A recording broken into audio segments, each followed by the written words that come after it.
Good afternoon, everyone. Thank you for joining Encore Palm Beach County for our special presentation, part 3 of our Words of Wisdom series. We have a very special guest today, who Karen Roberts, our resident HR specialist, will be introducing shortly.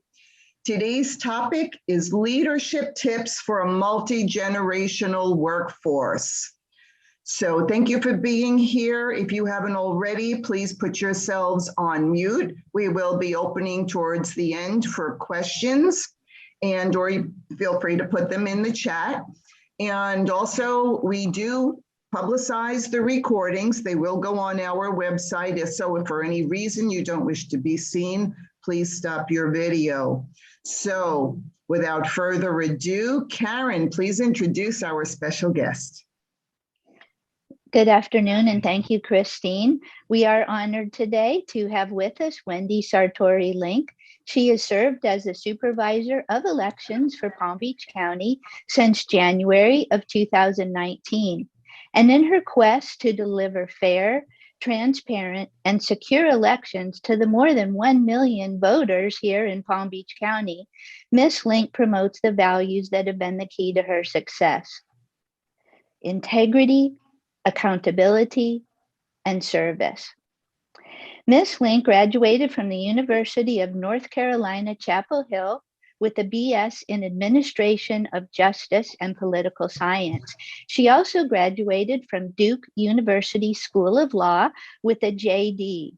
She has 3 incredible sons, and she lives in North Palm Beach. We're very honored to have her with us today to chat and share about her journey in leadership, both in the public sector, and previously I'm sure she'll chat about her time in the private sector as well, her interaction with voters, with volunteers, with intergenerational work teams, and anything else she'd like to share with us. So Wendy, again, welcome, and thank you for being with us today. Well, thank you for inviting me. Like I had mentioned before we get started, I had this is a great learning experience for me as well, because I wasn't aware of Encore, and so this is wonderful. And I had the opportunity in looking at your website to learn a little bit about what you all are doing, and I think it's fabulous. And so really appreciate the opportunity to speak with you and your members. Couple of things that they I asked you, what might I be able to share? And so I'm probably in that middle. I'm actually 56. And so I have worked for a bit. I started working when I was 15 in a variety of different positions, as so many of us will do. And then I also do have people who work here. We have folks who are high school interns, that I think it's really important for us to give back in terms of helping to give some of our high school students opportunities for employment part-time. We have college interns. And then we also have people who, they would joke that when the COVID vaccines were coming out, they had special opportunities because of their age to have the vaccines first. And so we span it both in our office, which has between 50 and 60 people, depending upon time of year. During election time, we probably have more like 250 to 500. And then, of course, on election days, we're more about 5,000. And our poll workers are really important to us because, again, those are paid positions. And they are, poll workers are what make our office work. We're doing all the backside. We're doing everything that we can to work on the cybersecurity, to make sure that we've done everything on the security side, make sure that we're following all of the laws that change every year, the rulemaking that the state does. We're focused on that, getting people registered, doing that. But, our big show, the Super Bowl for us, happens a few times a year, depending upon which year it is, how many times it will happen. But in 2020, for example, our most recent, we had 4 elections. So we had the presidential preference primary, we had a separate city election, and then we had the primary election, and then the general election. And then we had, right after that in March, we also had another set of city elections. We had, I think it was 19 cities had elections in March. So there's kind of continuing on. But on those days, we always joke about it, most private, when I was private sector, if you were putting on a big event, or it was as a lawyer, for me, either we had people, big case in court, or I was on the transactional side. So we're wrapping up and working on, one of our biggest deals and making this transaction happen. You're going to have the best of who you have, the people who are your well-trained people, the people who you know are integrated because they're with you all year round, and they're focused and they've had that constant training. For us, the people who are on the front lines and who are our face of the elections office on election day generally work for us 1 day a year, and maybe if we're lucky, they might work for us 2 or 3 days a year if they're returners. And we've had them for a day or so to train. And where we tend to have done well is with the folks who have had careers. So they are, your 50 to 60 plus poll workers. And that's because they're not intimidated by what a voter comes in, voters in the wrong precinct, and they don't want to have to leave because they waited in line, or they want to vote here, and law doesn't permit that. During early voting it would, but so a lot of our younger folks haven't had that worldly experience, and they're not able, and they don't have the confidence to say, this is, I'm sorry, ma'am, sir, what have you, and this is the way it works, and to help, I'd say bring down the stress level, to help bring down the anxiety and the anger level that may be there, and to help to come up with a positive solution and a solution that will work for that voter, but also stays within the confines of the law and the policies that we have. So where we really are very fortunate, and like I said, these are the folks that are representing our office, and 5,000 strong on election day are people who are poll workers for us that day. So we do love to have a great combination of some of the, especially with everything going so much more technology based. That's just the way that the world has gone, and particularly in elections. So we try to have, some younger folks who are feeling very facile and very good and easy. The technology part comes easy to them, but that maturity and that wisdom that comes with people who have had experience, life experience, work experience, and conflict resolution experience, that's invaluable.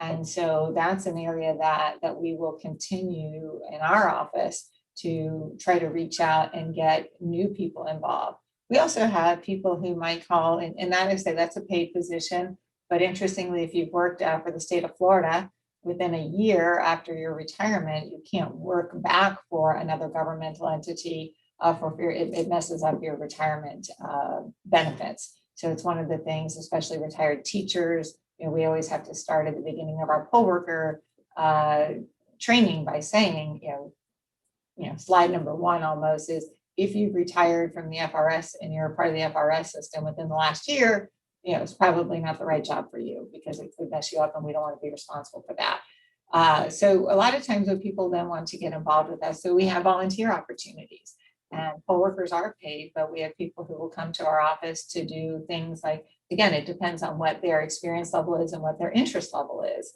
But we had folks who we had comment cards. And I said, if we're going to put these comment cards out and ask people to fill them out, we need to read them and learn from them as we're going during early voting, because we have that opportunity to, on the fly, react to them on a daily basis. We're picking them up because that early voting period is going to last anywhere between 8 and 14 days, depending upon what election it is. So each day we need to be looking at these and seeing what the feedback was. A lot of times it's something is pretty simple that we can fix right away, like there wasn't enough signage. I had a hard time finding where to park. I missed the turn in 3 times. Or okay, great, let's get some more signs out. A lot of times that's what we'll get from that, and it's in these particular areas that we need it. Or it was too cold in the room, or and so things that we can change. But on election day, we get all of these. Can't change them all right away, and of course, there's a lot coming in at one time. But again, if we're asking people to fill them out, I want them to be useful to us and valuable. So we had a lot of our volunteers that were interested came in and helped us sort those. These are the ones who said this group wants to be a part of your newsletter. So we got to make sure we get them input. This group, had a very positive experience and you don't really need to do anything with them. This group asked for feedback from you on something, and this group says they had a problem. And then they went through and sort of, to the extent that it's analyzing, but really, helped us to say, what are the themes? What are the issues that came out of these survey cards? And again, what we found is the volunteers who had been in the work sector, and had worked before, were able to really put it into perspective and to divide those up for us in a way that was meaningful, and that provided good feedback and good analytical thoughts for us on what we might want to do based on what they were reading.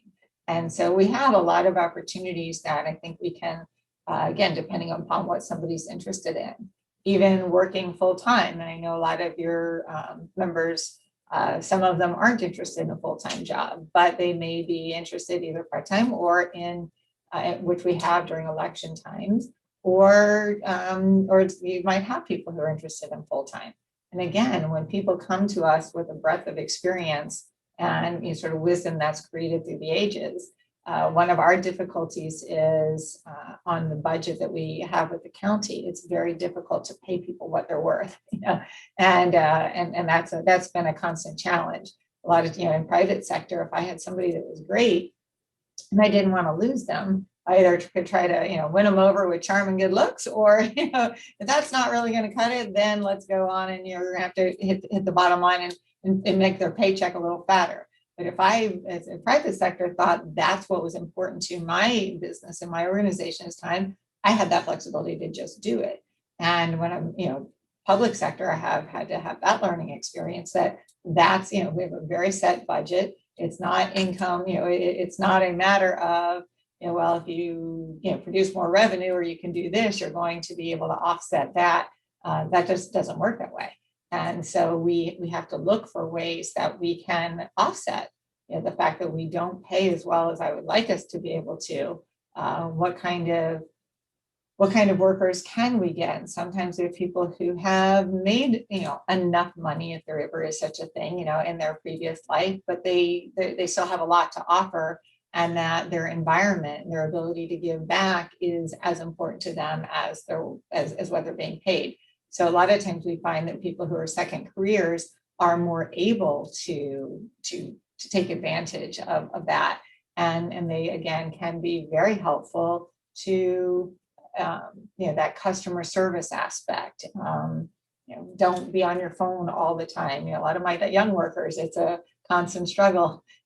Don't text or email your neighbor a question. They're 13 feet away. Get up out of your desk, walk over and talk to them. Have that conversation. It's amazing what you might learn if they're not emailing you back one sentence, but instead having a 5-minute conversation with you about whatever you wanted to have. And again, I think that when we talk about the value of, more mature workers or people who have experience, it's that, it's there are different ways to communicate than simply, in 56 characters or whatever text or tweeting is. So we really try to, when we're here, we look at what is this person's experience and where can we have them fit in, and what value can they produce other than, I shouldn't say other than, in addition to what we needed to hire them for. We are a very data driven, a lot of data input is a lot of what we do. Of course, the IT side is very, cybersecurity oriented, physical security oriented, doing a lot of that, trying to keep up with, all the different things we can do. Their technology does help. One of the new things we're trying to do again is how do we bring vote by mail to sight impaired voters? Okay, that's very different. When they come to vote in person, we have a lot of great equipment. That's fantastic. But if we want to provide vote by mail opportunities for somebody, what are some ways we can do that? So a lot of things we look on the technology side for that. But otherwise, a lot of what we're doing is data input, new voter registration updates, vote by mail updates, poll worker updates, and fixing making sure everything is staying compliant with the law. So we try to mix that, because if that's all somebody's doing for 8 hours a day, that makes for a really long and sometimes potentially boring day. But we need to, we got to get that productivity in there, because we have statutory deadlines that we have to meet. We're a very ministerial office, and that way we have everything we do is very statutorily driven. But we also say, so what are your strengths? What are your particular strengths? And we have some people who speak Creole. Okay, well, that's great. Okay, let's be looking at some of our materials that maybe we could translate into Creole. We have other people who are bilingual Hispanic. That it's very helpful for us, because we do have a lot of Hispanic voters who come in, and while some may be able to speak English, they're more comfortable in their native language, and so we try to get them more involved with the voter experience and the voter education. We're working on a lot of outreach again, and because again we say people like, and they're more comfortable sometimes with people who look, sound, or have experiences like them. And when we're doing voter education, we want you in a relaxed state. We want you to be eager to hear what we have to say. And so we want to put you in a state that you're comfortable. So we're looking for ways that we can have a diverse group going out doing voter education. And so we have a lot of, like I say, just a lot of different things that we think that there's a lot of opportunities for, again, a lot of diversity, both in not just backgrounds in terms of what you look like or what your age is, but also in the diversity and what people bring to the table, the experiences they've had. And one of our biggest things is, our big three. You can ask anybody who works for us, what are your big three? Our big three are integrity, accountability, and service. And tell everybody here, if you get those big three right, we're 90% of the way there. We're gonna do it. And service is, of course, obviously service to the voters, but service to the candidates, service to each other to make sure that we're helping each other within the group. Accountability is, again, not just accountability to the voters. Obviously, we've got to make sure that their votes are counted, they count properly, and that only those who should have voted, and everybody who could vote had the opportunity to vote. But also accountability within. Are there, are mistakes made? If so, what was the fallback? How did we catch that before it became an issue? Where's our quality control? And reviews even within, making sure that we're doing them. One of the things that I learned when I came here was that wasn't a big focus all the time, and so people weren't getting the feedback that they needed. And so I think that that's another opportunity again, where when we have people who have been in the workforce before and had different life experiences, what they can bring to a review situation has been very, very helpful to us. So I'm going to stop for a second in case I've gotten off the track and anything that you all wanted me to talk about. I did have a couple of questions, I guess, that you had sent me ahead of time, which I'm happy to answer as well. So Karen, is there an area you wanted me to make sure, am I going the wrong way here? No, I think everything you covered is right on. And I was taking some notes throughout because I think you shared some very good action-oriented ways in which folks with experience can make a big difference, whether as a volunteer or as an employee, and felt your pain a bit about the pay situation, because of course, many of us work in other governmental organizations, or we work in not-for-profits. And there's other situations where you can't always, as you said, offer exactly what the person is worth. But that is a wonderful opportunity, as how you have sought out and tried to encourage folks that can find that an acceptable pay to bring contribution to your office. And we appreciate that as citizens of Palm Beach County. So thank you. I'd like to see if Christine, are there any questions in the chat right now? Because if not, we will mention a few other questions that we had, which could spark some additional thoughts from our viewers here. I don't see any in the chat at the moment, so I'll just remind everyone, if you do have a question, by all means, put it in the chat and we will open up again towards the end. So yes, please be open, share your thoughts. Wonderful. Thank you, Christine.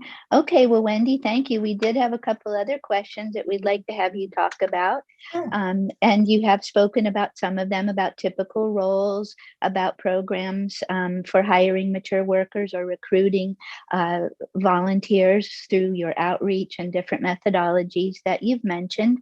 What can you tell us about the pandemic, of course, throughout the past year, how that has impacted either your organization, recruiting of staff and or volunteers? I'm sure your office is 100% election ready, regardless of the pandemic, but any thoughts you'd just like to share on how managing through this last year has been for you? Sure. Yeah, the pandemic is, obviously it brought forth a lot of challenges. Our first election of the year being in March, if you kind of go back and think about March 2020, that was right as people started figuring out that this is a thing here. And, probably started maybe in February. So by the time we're getting into election mode, we're getting all kinds of differing guidance from the CDC. And so you hear some people, pundits on TV, talk about a mask. The CDC actually at the time in March, and we know because we were following it daily, said, don't wear a mask. They were saying that masks are, if you're not wearing them properly and you're not changing them, and you're breathing back the carbon dioxide or something, that it could cause more problems. And so in March, one of our things was we were having to really post and daily look at what are the recommendations and what's the CDC saying. And because this was a national election, they did put out specific things for voting and what we needed to do for voting. So what we did find is that we had been training poll workers. Training poll workers starts in December for us for March. So we've been training poll workers all along, and yet all of a sudden this pandemic comes up and nobody quite knows how it's going to work or how contagious it is, and they're not comfortable. So we had every day our phones were ringing off the hook like crazy with people canceling. I'll tell you, we were always, one of the things that I said again with service is hopefully this will one day pass. Nobody knew how long it would last. So we want those people to come back. So what you absolutely want to do is we're going to make them feel bad about the fact that they're canceling. We're grateful that they told us that they're going to not come, because now we have the opportunity to try to figure things out. So we did have a lot of people cancel leading up to it. However, we also had, and I was looking for the number because I actually did get that number for you, 974 people canceled in the 3 days before the election, which again is a problem because on one hand we knew about it, on the other hand it's not a lot of time to do it. But what was even harder for us, we had 602 people who, because we had all these cancellations, we had a system almost like a telephone tree where people were calling, and so we had a clerk. And when you get down to the actual polling location level, you have one person who's in charge, and they call them the clerk, and the clerk is responsible for their whatever number of people it would be. And we did intentionally, which was really our only saving grace, we intentionally overstaffed for March, not because we knew a pandemic was coming, but because we knew we had a new voter registration system and we had a new equipment. And so with that, I wanted people to be able to have the opportunity to try it out at a time that wasn't going to be as busy, to try out this equipment so that they would be experienced, and we'd have more experienced people as we got into the primary, and then obviously more importantly, the general election. So we had intentionally overstaffed. People kept telling us, it's way too many people. And I said, I know it, but we have new everything. So we want people to have more people who have a chance to try it, the better. Well, that ended up being, again, not because we were smart enough to see the pandemic coming, but the fact that we had overstaffed is what saved us. So like I said, we lost 974 people in the 3 days leading up to the election. 602 people who had confirmed to their clerk within 48 hours of the election didn't show up with no notice. So on election day, we had 602 people who we did not anticipate weren't coming, didn't show up. In the end, we did have to move some folks around, and 3 of our sites had to be moved to others because we just couldn't do it. But we had some sites that were understaffed. Again, it wasn't a busy election, so it was okay. But you never wanted to be in that position. So it worked out for us. Again, we only had to move 3 different sites to be able to be covered by others. But that was a challenge unlike any. And I still say, if I could talk about the worst day of my life, I think it was that day still to date. Again, but we couldn't cast blame because we know nobody knows what this is, and nobody knows how contagious it is, and nobody knows whether mask or no mask or washing your hands. And we had been, I mean, I spent most of my time in those weeks leading up to it, either retraining new people who were willing to come, going out begging more people to be willing to volunteer or to be paid, and during the middle of the night trying to find PPE, because every time we would order it, it would get deviated because the hospitals and the military had priority. So even though we had ordered something, paid for it, before it got shipped to us, we would get a notice that we weren't going to get it because it had to be sent over to another higher priority place. So it was a challenge, but we were very fortunate. Like I said, we had people out scouring for everything at all hours of the night, whether it be on the internet or in person. We were able to have enough to keep things clean. We were able to get some gloves. Again, masks weren't recommended at the time, and we moved forward with that. But I think, again, having the older poll workers hurt us, because those are the people who the CDC and others were recommending. These are the people who are most at risk. These are the people who stand to maybe be more vulnerable to this this illness that was so new to us at the time. So I think that had hurt us. We did have a lot of people who were in their 80s. We had a lot of poll workers in their late 70s and 80s who just said, I just can't do it. And again, we completely understood. But we learned a lot from that. And now as we get into our June election was a very small one, so we didn't have a hard time staffing that.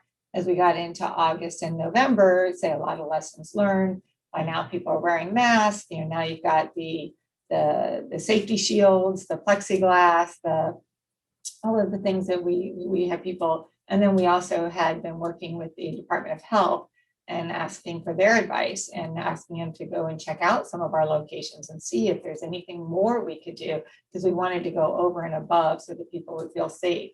And one of the quotes that had gone on TV that we were proud of was, I went to the polling locations, this is during early voting, went to several polling locations yesterday, and they're the cleanest places in the county. And so we felt like it really did help us to get folks ready for that.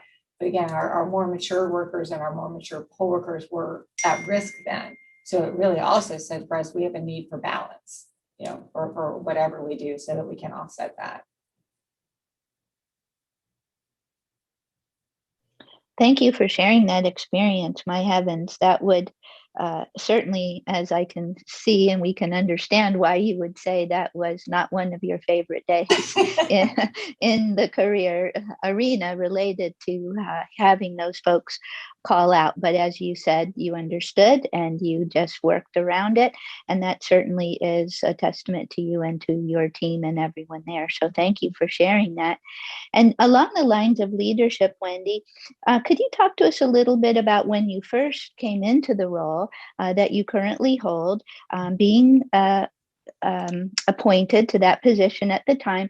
Certainly, I'm sure you had to really utilize many leadership skills in that time of coming in, putting people at ease, learning a new organization, making folks feel comfortable, not only your employees, but folks you dealt with. Could you talk a little bit about that with us, please? Because certainly that is a leadership challenge. Sure. Yeah, that's it was a unique experience for a position that I was not seeking in any way. really, I had voted, and our office, my dad was, I grew up, he was very patriotic, very, very focused on the country. And my parents voted in everything. They were one of the super voters. They cared a lot about voting and raised us that way. We would go to the polls with them. And I had been doing the same thing with my children, taking them to the polls. So in my own law firm, we had, written into in our written policies that people got paid time off to vote, and that we would bring in, and we had with 3 partners, and we were from different parties. So it really was it was a nonpartisan thing for us. We actually used to joke that we would have to agree if we got really busy. If one of us can't go vote, then the other one can't go vote either, because we're going to cancel each other out no matter what. And so, again, we came from a very friendly, different political backgrounds, but nobody was terribly political, overall. And so we would bring people in to register folks to vote. And that was really the extent of my political career. That was the extent, not career, but, my leanings, and really had no experience with the office.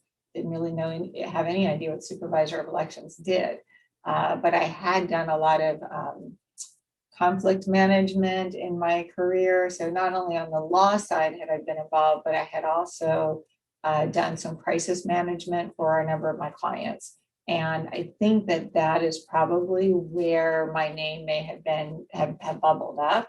Like I said, it's certainly not a position I had sought, and initially didn't, and shared that I didn't think I was probably the right person for the job because I didn't have any elections background.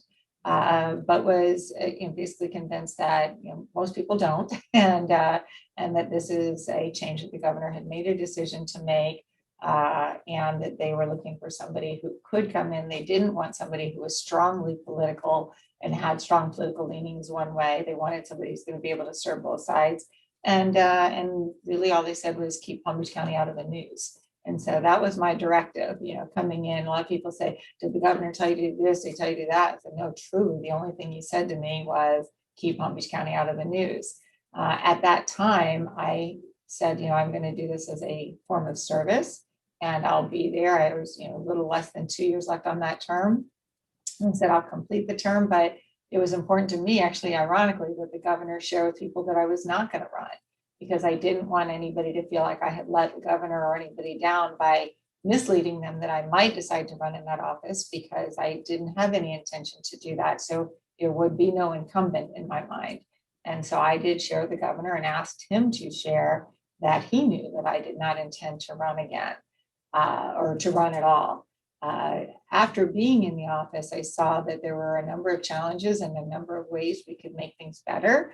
And that a lot of the things that we were doing, because we were bringing in new technology, we were bringing in new registration system, new equipment, that a lot of changes were going to need to be made with that. And it was actually my staff that came to me and said, basically, you asked us to give you our lives for this period of time to turn this around. And they had been beaten up, really beaten up, I think to some degree quite unfairly, over the recount and what had happened and how long it took Palm Beach County. And these are very dedicated foot soldiers who are here to do, they believe in what they're doing and they want to do the right thing. So after having been beat up, now I'm asking them to devote even more time to, throw out everything they've been doing and start afresh. And so they said, you're going to do that and then you're going to walk away. And who knows, we don't know who's going to come in. And, we've started something and they asked me if I would consider running. So talking to a number of people, including the governor and others, I did decide to run. But, to get to that point where staff is asking you to stay when, you walked into it, because, I walked in, and their boss that they'd had for, a number of years was removed. And, they don't know did I have something to do with that? Did I not have anything to do with that? How am I going to be the same? How am I going to be different? And so I think from a leadership perspective, one of the first things I said was, I haven't had the privilege of knowing the person before me. And I really, again, had nothing to do with any decisions to remove. So what I'm going to tell you is you'll never hear me, as we're moving forward. I'm not going to comment. I wasn't here during the 2018 election. I didn't see what it was. I'm not going to cast blame. We know what the results were, and we know that we have opportunities to improve. And that's all you're going to hear from me. And so I think it was very important to the staff that I wasn't bad mouthing them or my predecessor. I was just focused on what are we going to do going forward, and kind of got them to believe in that. And also explained to them that just because you were here, a lot of people thought, oh, I'm going to come in and, all of them are going to be fired and I'm bringing in a new team. And I said, why would I do that? You know so much more about elections than I do. And yes, we're going to figure out again, and that's where my crisis management background came in, is, being able to quickly identify, what do I need to know? What do I need to learn? What areas do I need to listen? And what areas do I need to change? And I think that it's just a process of building trust and building a shared vision of where we wanted to go and how we wanted to change the elections office. And I think that we were able to do fairly quickly from the inside. And then we had to focus on doing that on the outside. And I think it's, we were very fortunate. We actually won a lot of awards for this election, things that don't really get out there, but we won an election security award from the elections, the EAC, which is the national body that everybody looks to for elections. So where Palm Beach County had and Florida had some issues in the past, we now just won a national award for our election security after 2020. We also, we won, they're called Poly Awards and Reed Awards and things I'd never heard of before, but we won a number of those on a national level. And we now have other elections office calling us, asking us to go help them and to help them improve and to tell them what we've done differently. And so I think that also helped to really build, lets the people, because obviously one person's not doing that. That's an entire team of people who are making that happen. And so for them to have that opportunity to puff up their chest and to now go from feeling like they were the redheaded stepchildren who were getting beaten down to I'm now one that people are calling and asking for my advice. They're asking me if I will help their department, inside Florida and sometimes outside of Florida, most often in. It went a long way for this group. So I think that, for me, just that coming in was really about figuring out what are the strengths that we have here, what can we build on so that we can then focus on what do we need to change, what do we need to address, what caused us to be where we were so we can't go there again. And I think from the staff side, and I say this only because it's feedback I've gotten since then, it was very important to them that I didn't focus on anything in the past. I was only focused on what are we going to do from this day, January 18th, moving forward. We don't need to blame anybody. We don't need to point fingers at anybody. We just need to talk about how are we going to do it differently. And it worked. Oh, thank you for sharing. That's wonderful. And how congratulations. I know I saw some thumbs up in the on the Zoom screens when you mentioned the awards that your office has won as a team. So congratulations to you and your team. That is wonderful. So we appreciate that. And Christine, did I see some questions come in through the chat that we might want to address now, if you'd like to share those?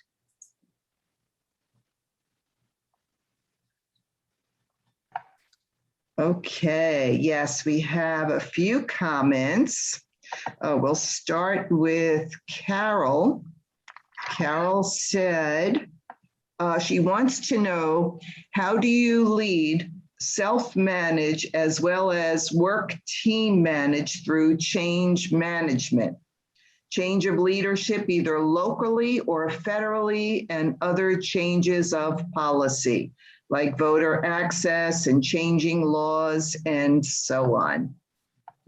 So yeah, it's funny. We just we're going through a review process, as I mentioned, I think earlier, with all of our employees. And one of the things that we talk about that we focus on with our reviews is your flexibility. What is your flexibility? How flexible are you? How adaptable are you to change in the environments? What comes up on a daily basis? And I say the only thing, and it's true, I know everybody, that old cliche about the only thing that's constant is change. Like in an elections office, you can't get more true than that. Every day, it's outside factors telling us what to do. Again, we are not supervisor of elections position isn't really a policy-making body. In fact, it's not a policy-making body at all. The policy that we can affect is what's internal in our office. We might be able to affect policies of what type of outreach we do, what kind of forums we do, how we interact with our voters. But as it relates to policies regarding the law, we're very ministerial. Everything we do is very much governed by statute.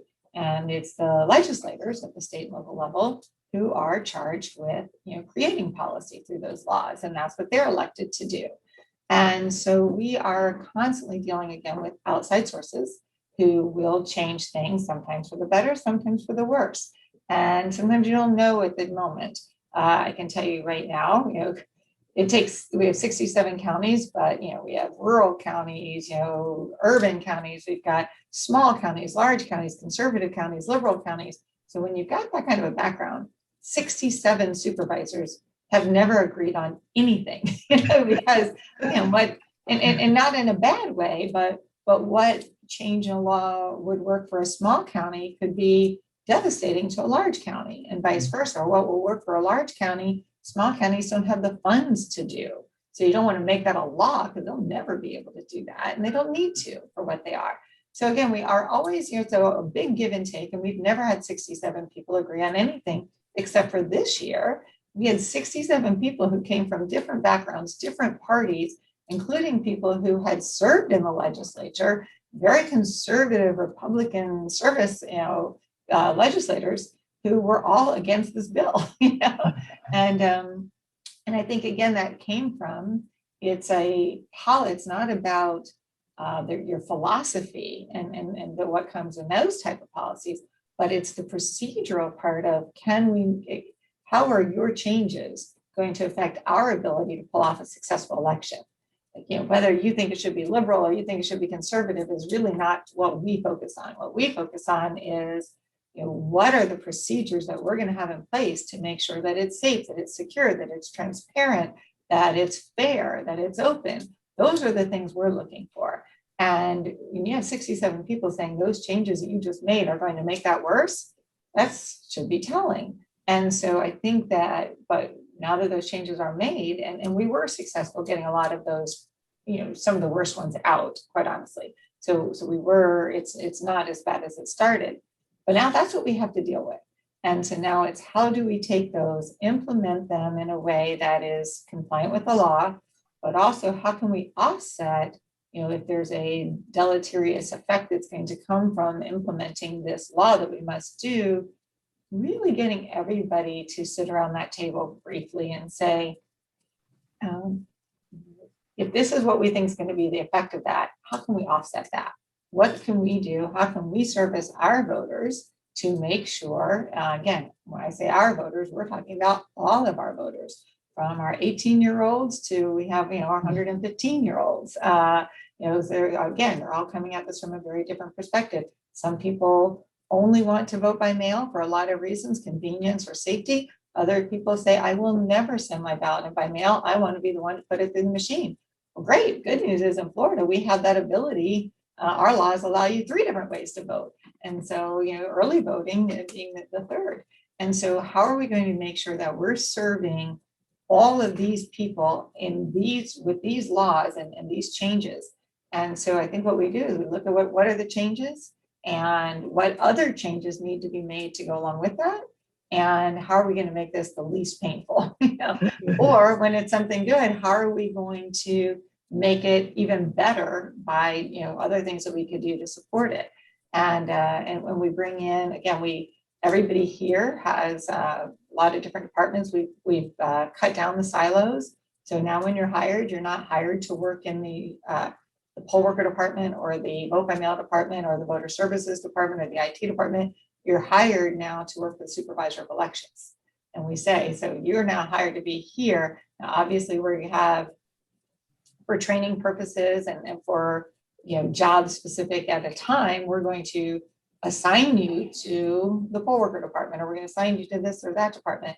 But as our needs change in the organization, we need the ability to have you change too.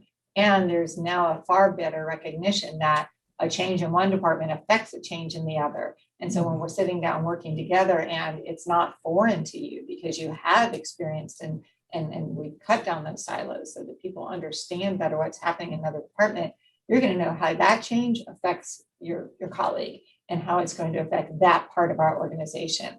And how do we need to fix that for our voters so that a change here doesn't have a negative effect on them over here.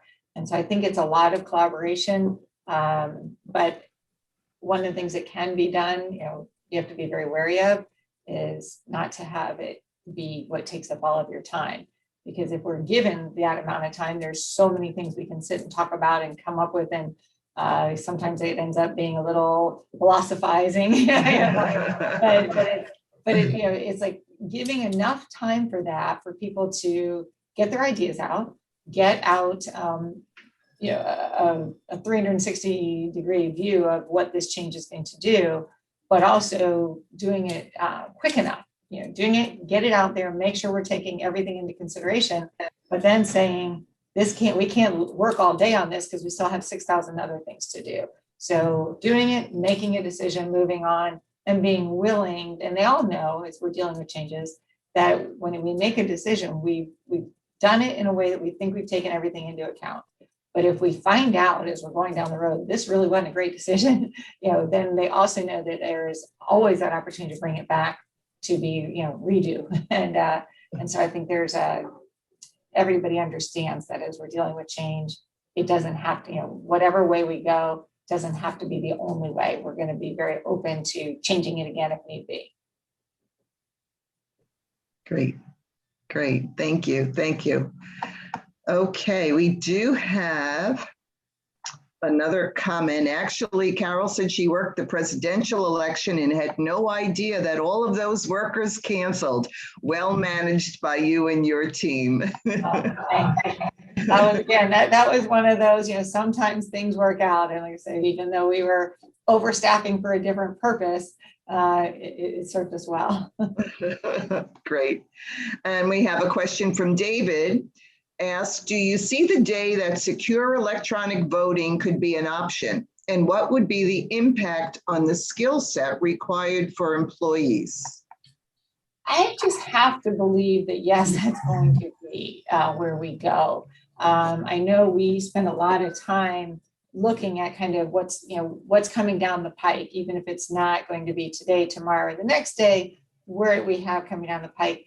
There isn't really anything, at least that's in Florida, and I really don't think even in the country right now, where you can see this is how we're going to go with electronic voting. And interestingly, a lot of the folks who've been working on it say that it's not the security part that's the problem, because they have come up with a way to make it secure.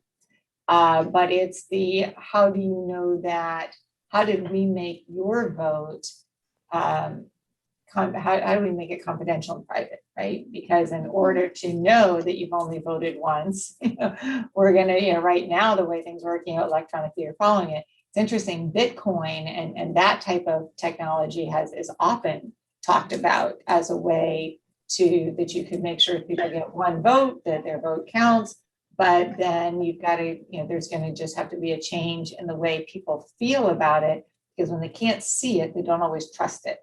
Mm-hmm. And so when, right now, like I say, while we do have a lot of technology in the way things are counted, we still have a paper ballot. And in Florida, that's become very important. Our voters right now, I would say, even if you came up with something that said, we tested this 100 ways to Sunday, trust us, it works. It's gonna take some time, because having those paper ballots and things that are open public records requests and things that if the technology fails here, there's that comfort level that ultimately we have the ballots, because no matter how it's being counted, the paper ballot exists. Even on our ADA equipment, where people are actually doing their voting on an electronic screen, it prints out a paper ballot.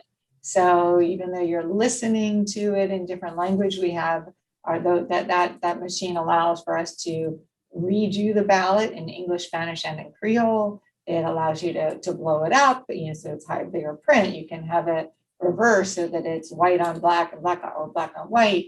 We have it in Braille as well. We also have, we haven't had anybody use it, but we have the ability for the people who don't have the use that they can blow through a straw. There's a mechanism and it allows that. So we've got all of this great technology, but still that's a paper ballot. In the end, that prints out a paper ballot, and that paper ballot is put through the scanners, and that's where you are. That's when that vote is counted, not when you're doing it on our electronic equipment. So I think, yes, that day will come, but I don't think it's going to be as soon as probably technology will allow, because I think it's going to take a lot longer for the trust factor of the voters to follow that.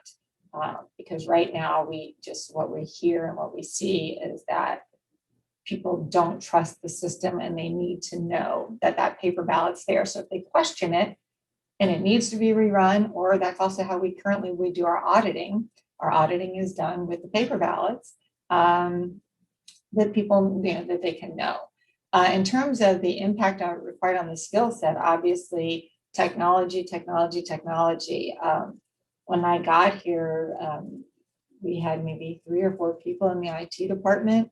I can tell you at that same time, Broward had 17. Miami-Dade probably had 30. And while they do have more voters than we do, they don't have that. It's not exponentially that number. And so I think as we've moved things into a more technologically trying to keep up with what's going on out there, our IT department has grown.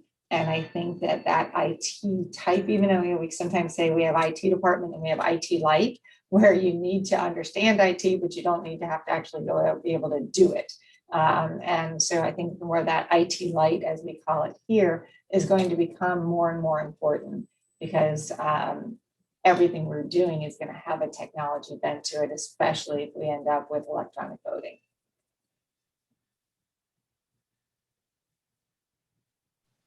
Christine, are there any other comments in the chat? Because I had one that I'd like to ask as a wrap-up question if we've covered everything else. There's nothing else in the chat, so if anyone has any further questions, please feel free. And Karen, we'll go ahead with your wrap-up in the meantime. Okay, thank you, Christine. And Wendy, is there anything you would like the residents of Palm Beach County to know about your office that you've not already shared? You have given us a wonderful inside peek in terms of the integrity, the accountability, and the service that you and your team provide each and every day to the residents, and we are grateful for that. But anything else in closing that you'd like to share? I just think that we are making a big effort on education, because again, I think people will trust what they understand better, and there's often a lot of misinformation out there. So we are trying to do a lot more things. We did one in 2019. We're getting ready. We'll be doing one in June. We're going to be, I think they're finalizing that date now. We're going to do open house again out at our voting equipment center, which is in Riviera Beach. It's a 86,000 square foot warehouse. And so we're going to have an open house there to explain the processes and procedures that go behind this, and why people can trust things, or for people to look to see what some of those safety and security measures are, that when I tell you I can tell that somebody only is able to vote once. I can show you how that works and why I know that. And, and if somebody does vote twice, how that happened and how I find out about it afterwards. So we're going to be able to show some of that. So we're doing that. We're also getting ready to do a video series. We wanted to do it in person, and we still may if we have time later in the year. But right now, we don't think people are quite comfortable enough to come in person. But we were going to start sort of an election college or election university or whatever you want to call it, because we find that there are some people who just want to understand how this works better. And oftentimes people are retired and they have time on their hands. And it's, it will be free, of course, and we're going to be doing a lot of, we're going to be trying to do a lot more outreach and voter education. So I think people don't often know how much opportunity they have to come and to ask questions. We are trying to get out to a lot of different groups. So we're now going to some churches, we're going to the schools. we're trying to work with the school district to do a Guinness World Book of Records. We've asked them, and the school district's interested in helping us.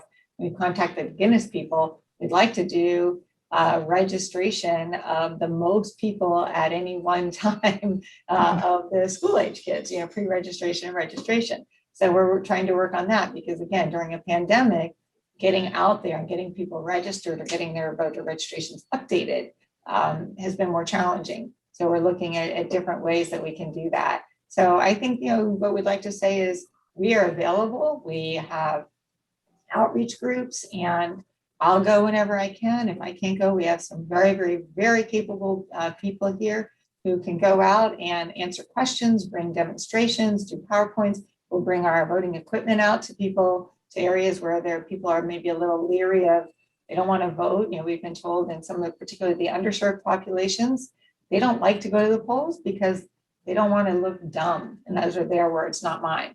I don't want to look dumb. I don't want to feel stupid. Those are the words we hear because I don't know how that machine works. So we take out, and it's a very, completely nonpartisan sample ballot. It says, what is your favorite dog? What is your favorite beach? That kind of thing. And people can vote on it. And then we show them how it works, how you go through it. So we're trying to do a lot of getting our equipment out to the people as well. So I'd say that's call on us.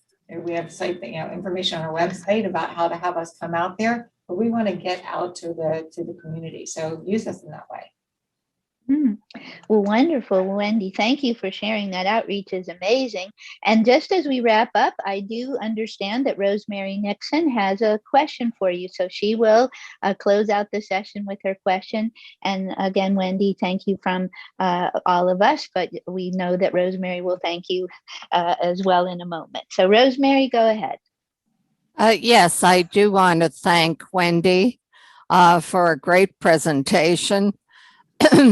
As an aging poll worker myself, who didn't work the 2020 election, sorry about that, but with so many new people moving to Palm Beach County, how are you connecting with them to get the volunteers that you need? Is there a system for doing that? It's right now, it's a lot of through outreach. We also, the League of Women Voters is very helpful when they're going out registering people. We also ask them we give them a lot of information about poll workers as well, since they're touching folks in places that we may not be. We were just out at the fair for 4 days, and we got probably 45 or 50 people who signed up as being very interested in being a poll worker. A lot of people don't know that it's paid. So we try to get that information out. We also, this past year, started working with the school district where they allowed us to, we gave them the information and then they mailed it out for privacy reasons. They didn't want us to have those emails, but we gave the school district that information so that they would send it out to everybody who was eligible to be a poll worker. And that would be 16, 17, 18-year-old students who are at least pre-registered or registered to vote. And so through that, we also got to get some people pre-registered because they wanted to work as a poll worker. And in high school, you can do it for community service hours if you need. But it's not bad pay. We increased. When I came in, we gave the first raise that poll workers had in 10 years. So because we want to recognize to people, this is an incredibly important job. This isn't just something that we grabbing people off of the streets for. Again, whether somebody has a good voting experience or a bad voting experience, 90% of the time, it's not related to their interaction with our full-time employees. It's related to their interaction with their poll workers. Did they feel confident? Did they feel like these people knew how it worked? Were they pleasant to them? Did they make them feel welcome? And so those poll workers are so important to us. So we're spending a lot of time recruiting people, and we've just started a program where we're actually trying to interview anybody who's new in the system. We're doing a 10-minute phone interview, but just to understand, what's your background? If you were a teacher, then probably you're going to be a great clerk. If you haven't worked outside the home at all, then maybe there's a different, at least for your very first time being a poll worker, a different position you should have. So we're trying to also be a little more targeted in where we're at least initially putting poll workers in the types of jobs they do so that they have a good experience with it. And then, hopefully word of mouth brings more people in. But part of it's just telling people it's paid. If I could just make a closing comment. Back in 1962, I was a volunteer with the League of Women Voters in Boston, and we started the first mobile voter registration campaign in the country back then. So I have been a supporter of voting for a long time. Great. Well, thank you. We appreciate that. Keep up the good work. Well, thank you. And thank you for the opportunity to speak with you. And again, we're always open for your feedback and recommendations. And so please feel free to reach out to us. And again, invite us to any of your groups where you think we could be useful in either giving legal updates, bringing out the equipment, doing a voter registration drive. Sometimes we go to senior communities because a lot of people need, especially if they're a strong vote by mail community, then they need often to update their signatures because their signatures have changed so much. So we'll come out if you invite us. I don't want to hog time, but if you have an employment portal, you might want to put it on our website. We have a resources page for companies that are looking for employees. Fantastic. That's good to know. We are actually redoing right now. We've hired a new HR person who is helping us to read, how we interact with the public and how we are doing our sharing the opportunities that we have available and how we're doing that. So we're in the process of rebuilding that right now. And as soon as that's complete, we'll definitely reach back out to you, ask for that opportunity. We appreciate it. Great, thanks. Thank you. Okay, Karen, do you want to close out?